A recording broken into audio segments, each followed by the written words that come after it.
মেয়ারাজ কাহাকে বলে? রজব মাসের ২৬ তারিখ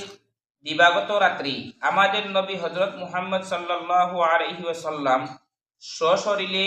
জাগ্রত অবস্থায় মসজিদে হারাম হইতে বাইতুল মুকদ্দাস পর্যন্ত এবং সেখান হইতে বিশেষ ব্যবস্থাপনায় সপ্তম আসমান পর্যন্ত ভ্রমণ করেন এবং তথা হইতে আরশে আজিম পর্যন্ত আল্লাহর সাথে কথাবার্তা করেন ও জান্নাত জাহান্নামের অবস্থা পরিলক্ষ্য করেন। তারপর আবার মসজিদে হারামে আসিয়া পৌঁছেন, তাহাকে মেয়ারাজ বলে। মেয়ারাজ নবীজির এক মুজিজা। গতকালকে আপনারা মুজিজা কাহাকে বলে, মুজিজা বিভিন্ন নবী হকলের বিভিন্ন মুজিজা আছে, কয়েকটা নবী হকলের মুজিজা শুনছ, আর আমরা নবী সাল্লাল্লাহু আলাইহি সাল্লামের কিছু মুজিজা শুনছ। মেয়ারাজ নবীজির মেয়ারাজ যাওয়া এটা একটা মুজিজা। কোনো মানুষের পারতো না এক রাতকুর ভিতরে এক রাতকুর একবারে কিছু সময়ের ভিতরে নবীজি সাল্লাল্লাহু আলাইহি সাল্লাম মক্কা শরীফ তাকিয়া মসজিদে হারাম তাকিয়া মসজিদে আকসা, ফিলিস্তিন যে মসজিদে আকসা আছে, মসজিদে আকসা গেছেন, আর ওখান থাকি আবার আরশে আজমে গেছেন। ওখানে গিয়া শেষটা এখানে গিয়া সারা নবী হকলর ইমামতি করছেন। নবীজি সারা নবী হকলর ইমামতি করছেন। এরবারে সাত আসমানের ফাড়ে গিয়া উফরে গেছেন, গিয়া আল্লাহর লগে কথাবার্তা হইছে। এরবারে জন্নত জাহান্নাম নবীজিরে দেখানি হইছে, জন্নতর অবস্থা দেখানি হইছে, জাহান্নামের অবস্থা দেখানি হইছে। এরবারে মেরাজ থেকে নবীজি সাল্লাল্লাহু আলাইহি সাল্লাম আবার জায়গাটা আইছেন, আইতে সময় হাদিয়া হিসাবে আমরা লাগিয়া ৫ ওয়াক্ত নামাজ আইছো। এই ৫ ওয়াক্ত নামাজ যদি আমরা পড়ি তাহলে মুমিনের মেরাজ নামাজের ভিতরে, আর যদি পড়ি না তাহলে এই মেয়ারাজ আর তোমার আমার হইল না। এর লাগে ৫ ওয়াক্ত নামাজ আমরা পড়া দরকার। তো মেয়ারাজ একটা নবীজির একটা মুজিজা, একবারে মুহূর্তের ভিতরে নবীজি এই কামটা করছেন। আপনি আমি পারবনি মুহূর্তের ভিতরে অন্তত কালফাট পর্যন্ত পৌঁছতে পারবে না, অন্তত খালি বুঝিয়ে পৌঁছতে পারছে না মুহূর্তের ভিতরে, কিন্তু নবীজিরে আল্লাহ তাআলা এত কম সময়ের ভিতরে হারাম শরীফ থেকে লইয়া একবারে মসজিদে আকসা অন্তাকি ৭ আসমান পাড়ি দিয়া সকলটা জন্য জাহান্নাম আল্লাহর লগে আরো কত কথাবার্তা হইছে। এর বাদে শুধু শেষ নাই, কত আইদের সময় ৫০ ওয়াক্ত নামাজ দিলে সেটা আর এক নবীজির লগে মাত কথা করিয়া ৫ ওয়াক্ত আসবে। এটা বহুত লম্বা টাইম গেছে, কিন্তু এটা সব কাম মুহূর্তের ভিতরে হচ্ছে। বহুত লম্বা কাম আল্লাহ তাআলার হুকমে আর নবীজির মুজিজা হিসাবে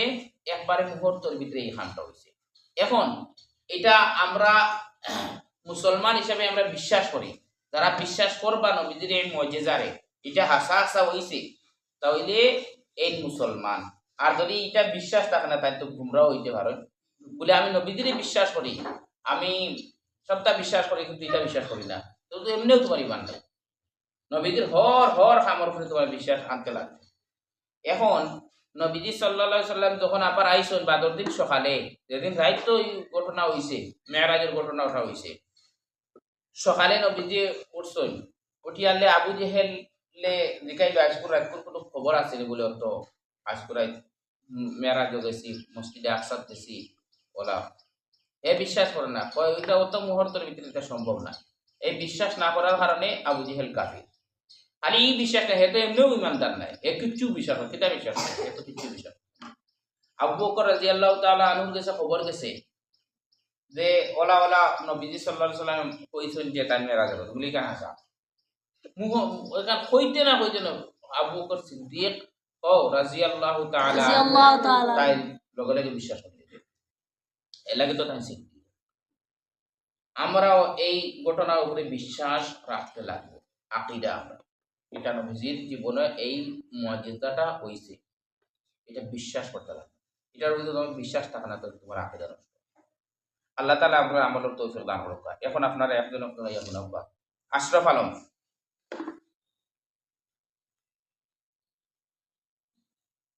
মেরাজ কাহাকে বলে? সবাই আমার দান লোক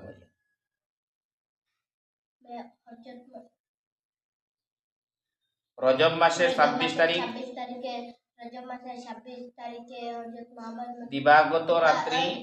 রজব মাসের 26 তারিখের দিবাগত রাত্রে আমাদের নবী হযরত মুহাম্মদ সাল্লাল্লাহু আলাইহি সাল্লাম মসজিদে হারাম সশরীরে জাগত অবস্থায় মসজিদে হারাম হইতে ইটা কইলে তো বহুত সময় দেয় আপনিও গড়গড়া করেন জানি রেহান আমিন কই জানি মেরাজ কাজ করে রজব মাসের 26 তারিখ রাত্রি হযরত মুহাম্মদ সাল্লাল্লাহু আমাদের নবী হযরত মুহাম্মদ সাল্লাল্লাহু আলাইহি ওয়াসাল্লাম সশরীরে জাগ্রত অবস্থা মসজিদে হারাম হইতে বাইতুল মুকদ্দাস পর্যন্ত এবং সেখান হইতে বিশেষ ব্যবস্থাপনা সপ্তম আসমান পর্যন্ত ভ্রমণ করেন আপনারও গড়গড়া হয়েছে না গড়গড়া করো বুঝা ইরফান আলম কইতেন মেরাজ কাহাকে বলে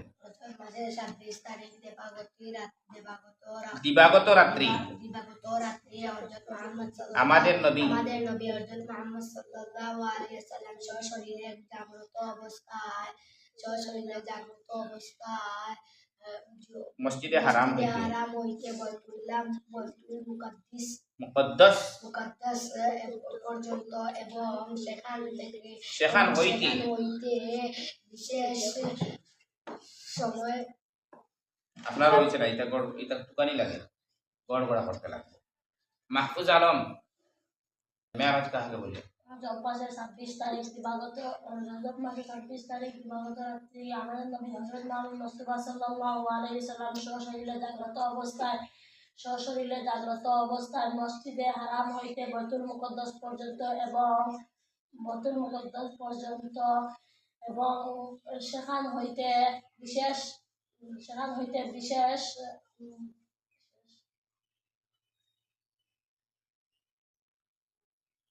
আপনার হয়েছিল বিশেষ ব্যবস্থাপনায় সপ্তম আসমান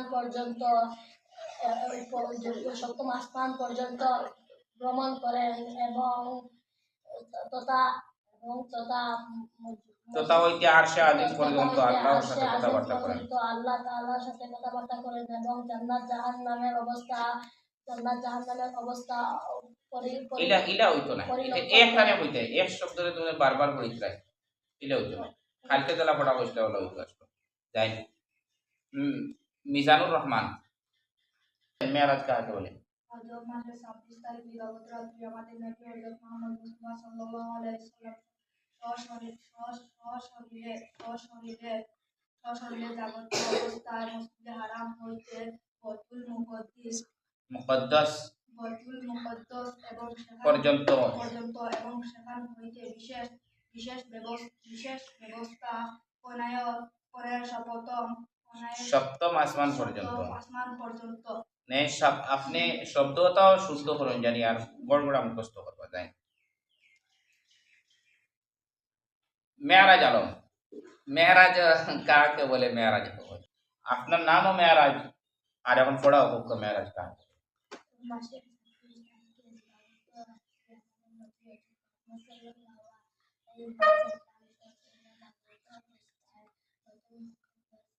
মসজিদে হারাম হইতে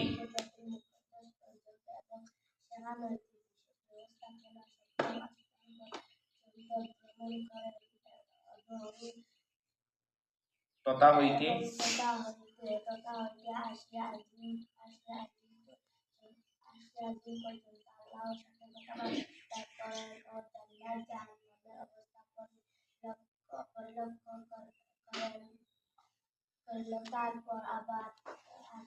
মসজিদে হারামে আসিয়া পৌঁছেন তাকে মেরাজ তাই মোটামুটি আপনি পুরাই লিখবেন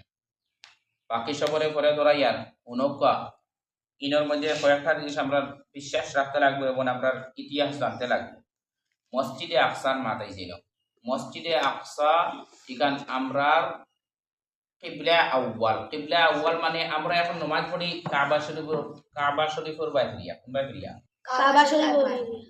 এক সময় আসলো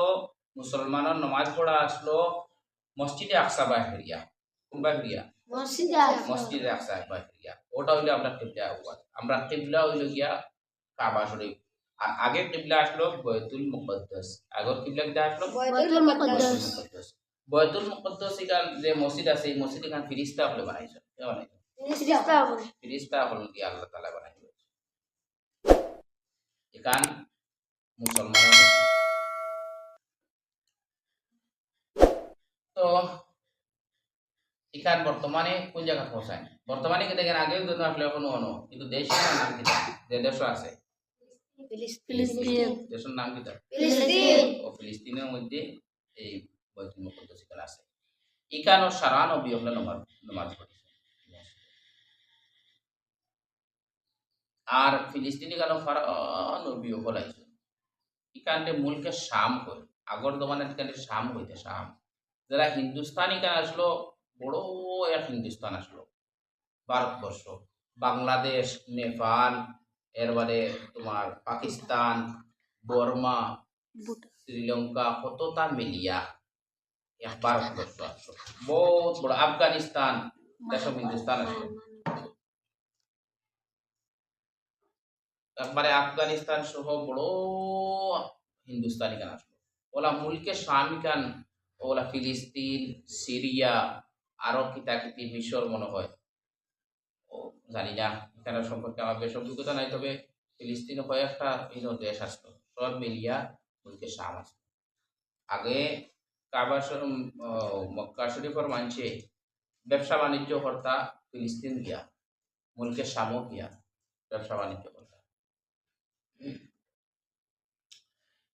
ইয়েমন গিয়াও ব্যবসা বাণিজ্য কর্তা ইয়েমন এক দেশ আছে